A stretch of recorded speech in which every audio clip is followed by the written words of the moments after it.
তুমি যে আমার ভিডিওটা দেখতেছো একটা কমেন্ট কইরো তো। কমেন্ট বক্স এতদিন বন্ধ একটা চালু করছি তো এখন কারো কমেন্ট আইতেছে কিনা জানি না। যাই হোক, তুমি কেমন আছো? ভালো আছো নি? আমি তো অনেকদিন ভিডিও বানাই না, আমার কথা কি মনে রাখছো? জানাইও।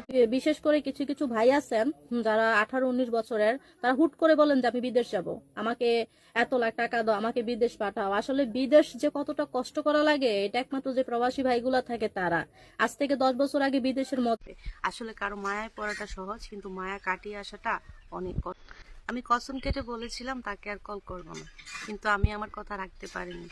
আমি তার মায়া এমন ভাবে জড়িয়েছি যে সে আমাকে কল না করার সত্ত্বেও আমি আমার ওয়াদা ভঙ্গ করে তাকে কল করেছি। এটা যদি বলে যে তুমি গরিব, তোমার সাথে আমার ফ্যামিলি বিয়ে দিবে না, তখন সেই ছেলেটা শত কষ্ট করে হলো নিজেকে প্রতিষ্ঠিত করে চেষ্টা করে ওই মানুষটাকে ধরে রাখার জন্য। কিন্তু ভাগ্যের কি নির্মম পরিহাস, সেই ছেলেটা প্রতিষ্ঠিত হতে হতে চলে যায় অন্য একটা ছেলের সাথে। আমিও একজনকে ভালোবাসি, অবশ্যই তার কোনো কিছুই আমি চাই না, কিন্তু তবুও আমি তার মন পাই না। ঠিক তেমনি করে একটা মানুষ যখন আরেকটা মানুষের মায়ায় পড়ে যায়, সে যদি সুন্দর নাও হয়, ধরেন একটা ছেলে যদি একটা মেয়েকে ভালোবেসে ফেলে, তো সেই মেয়েটা যদি গরিবও হয় তবু সেই ছেলেটা ভালো। ঠকে যাওয়া নেশাখোর ছেলেটাও যদি কারো প্রকৃত ভালোবাসা পায়, দ্বিতীয়বারের জন্য ভালো হয়ে যায়। কিন্তু যাদের মন তারা সারা জীবন মানুষের সাথে অভিনয় করে কখনো ভালো হতে পারে না, আর ভালো হওয়ার অভিনয় করলেও তারা প্রকৃতপক্ষে ভালো হয় না। তুমি যে আমার ভিডিওটা দেখতেছো আমি জানি তুমি নিঃসন্দেহে একজন অহংকার মুক্ত মানুষ।